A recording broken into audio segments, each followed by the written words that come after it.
नमस्कार बंटी जी, एनबीसी 24 में आपका बहुत बहुत स्वागत है। देखिए हमारे साथ एसटीईटी के क्वालिफाइड अभ्यर्थी बंटी हैं। बंटी से बात करेंगे। बंटी जी, लगातार जो है आंदोलन आप लोग कर रहे थे और देखा जाए तो एसटीईटी में अब सुपर टेट लेने की बात हो रही है, क्या कुछ कहिएगा इस पे? सबसे पहली बात एनबीसी 24 और आपकी पूरी टीम को अभिषेक भाई एसटीईटी क्वालिफाइड बंटी की तरफ से बहुत बहुत धन्यवाद। देखिए अभी एक्चुअली जो सचिवालय में अभी 2 दिन के अंदर से जो हलचल निकल के आया है, और मैं आपको बता दूं, सरकार जो जिस तरह से प्रेशर जिस तरह से हम लोग बना रहे थे और सरकार जिस तरह से प्रेशर में भी थी, कहीं ना कहीं सरकार इस प्रेशर को कम करने के लिए जो अभी वर्तमान परिवेश में जो अभी दो साथी जो लड़ रहे थे, जो कहीं ना कहीं इस मामला का निपटारा भी हो गया था, लेकिन बहाली को कहीं ना कहीं डिले करने के लेके एक नया प्रोपेगेंडा कह लीजिए मीडिया के माध्यम से, या कह लीजिए कि अभ्यर्थियों के माध्यम से पूरा बिहार के 38 जिला के अभ्यर्थियों के पब्लिक डोमेन में ये दिया जा रहा है कि एक एग्जामिनेशन कंडक्ट करवाएगी एसएससी, बिहार एसएससी के तरफ से या तो बीपीएससी के द्वारा। तो मैं आपको बता दूं, एसटीईटी का मामला एकदम अलग है। एसटीईटी के उस मामले से इस मामले का कोई लेना देना नहीं है। और दूसरी बात, अगर वो सुपर टेट लेने की बात अगर करेगी या इंटरव्यू लेने की बात करेगी, तो एसटीईटी में एक बात मैं आपको बता दूं, एसटीईटी एकदम फ्रेश बहाली था, जिसमें कहीं उसका कहीं नोटिफिकेशन में कहीं कोई किंतु परंतु नहीं था। लेकिन अगर सरकार इस बात को लेके एग्जामिनेशन को पैमाने पे डाल रही है, तो समझ लीजिए बहाली को कहीं न कहीं फंसाने के लिए कर रही है। और इस बहाली को फंसाने में मैं उन सारे अभ्यर्थियों को मैं कहूंगा कि जो अभ्यर्थी आज तक लड़ रहे हैं और अभी भी लड़ रहे हैं और एक सूत्री मांग को लेके जाते हैं कि एक हमारा मेरिट का ही मेरिट, जबकि आज के डेट में ये खत्म हो चुका है, मेरिट और नॉट मेरिट को इक्वल कर दिया है। लेकिन मेरिट का जब भी वो बात करेंगे, नॉट मेरिट वाला फिर एक्टिव होगा, क्वालिफाइड वाला फिर एक्टिव होगा। तो ये बात मैं बता दूं, सरकार को आप मौका दे रहे हैं और सरकार ये चाह रही है कि बहाली और डिले। और आपको मैं बता दूं, इलेक्शन तक की हम बात करते हैं कि 24 में इलेक्शन है लोकसभा का, 25 में विधानसभा का। न 24 में ये क्लियर कर पाएगा, न 25 में ये क्लियर होगा। मैं बता दूं, जब भी ये फिर इस तरह की बातें होंगी, फिर कोर्ट केस होगा, मामला लंबित होगा, एग्जामिनेशन के लेकर फिर एग्जामिनेशन होगा।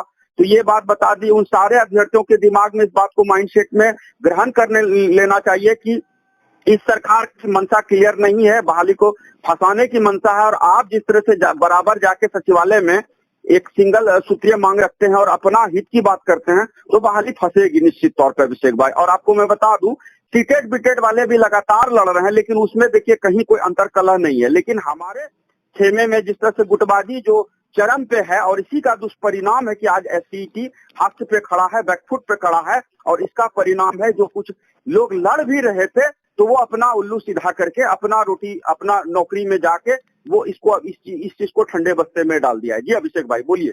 आंदोलन को लेकर क्या कुछ तैयारी चल रही है आप लोगों की? देखिए मैं आपको बता दूं, आंदोलन तो मैं करना ही चाह रहा था, लास्ट मंथ में मैं करना चाह रहा था। लेकिन हमारे जो कहते हैं ना कि जो कहना कि गुटबाजी, जो मैं बोला आपको अभी शब्द में पिछले क्लिप में मैंने आपको बोला कि गुटबाजी चरम पे है, और यही परिणाम है कि यही दुष्परिणाम लेके आया एसटीईटी का। जो आज ये हश्र हो रखा है, कुछ वो चेहरे हैं जो ऑलरेडी कहीं ना कहीं जॉब में चले गए, वो अपने तरीके से एसटीईटी को कहीं ना कहीं लेके जाना चाहते हैं। मैं आपको खुल के बता रहा हूँ। और आज उन्हीं लोगों के वजह से एसटीईटी बर्बाद होके पड़ा हुआ है। मैं आपको बता दूं, मैं भी चाह रहा था कि आंदोलन करूं, सरकार के खिलाफ में अपनी बात को रखूं, 2 दिवसीय आंदोलन करूं।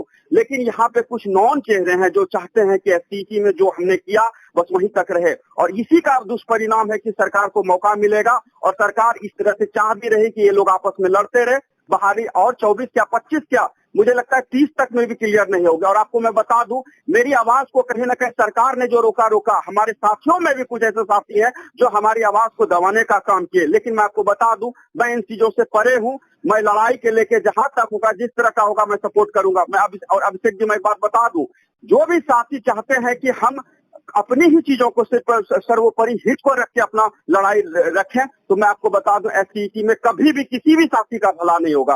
सरकार कहीं ना कहीं इस बहाली को डिले करेगी, इस बहाली को कहीं ना कहीं पेंडिंग कर देगी, होल्ड पे कर देगी, और 10 साल तक ये मामला चलता रहेगा, कभी भी एसटीईटी का बहाली नहीं होगा। जी अभिषेक भाई, तमाम अभ्यर्थियों को क्या संदेश दीजिएगा जाने से पहले? मैं जाते जाते यही बात कहना चाहता हूं कि अभी भी पहचानिए, उन लोगों को पहचानिए जो लोग अपने अपने फायदे के लिए सिर्फ एसटीईटी में आए थे। उनका चेहरा को आपका जानना जरूरी है। और कुछ लोग जो ऑलरेडी इस खेमे में हो चाहे उस खेमे में हो, वो ऑलरेडी छठा चरण में उनकी नौकरी हो गई है। आपको अब डिसाइड करना है कि आपको करना क्या है। आपको एग्जाम देना है, या दूसरे एग्जामिनेशन के लेके तैयारी करना है, या सिर्फ आपको एसटीईटी के बारे में सोचना है। जिस तरह से सीटेट बीटेट वाले साथी लगातार संघर्षरत है, उसमें कहीं कोई विवाद नहीं है। मैं उनका तहे दिल से शुक्रिया अदा करता हूं कि वो लगातार लड़ रहे हैं और उसका एक ही मांग है कि 7वां चरण का नोटिफिकेशन दे।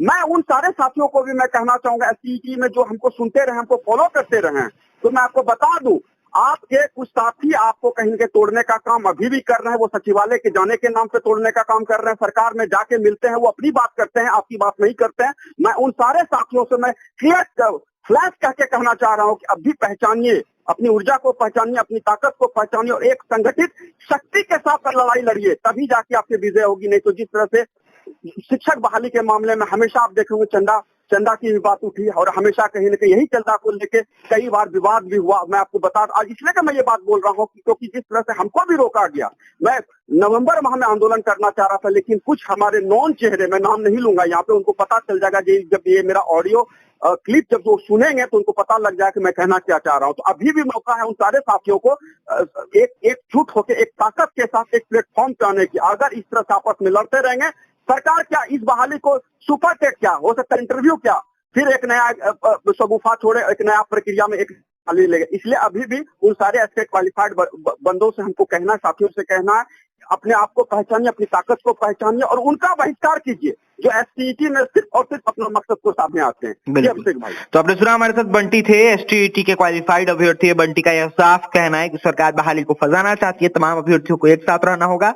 तो वहीं कुछ अभ्यर्थी ऐसे हैं जो अपने मांगों को लेकर, अपनी बहाली को लेकर मंत्रियों से मिलते हैं, नेताओं से मिलते हैं। तमाम अभ्यर्थियों को एकजुट होना होगा, तभी बहाली होगी। तो वहीं आंदोलन को लेकर क्या कुछ कहते बंटी आपने सुना है। तो फिलहाल इस खबर में इतना ही, और भी तमाम खबरों के लिए NBC 24 के साथ बने रहे। बहुत बहुत धन्यवाद।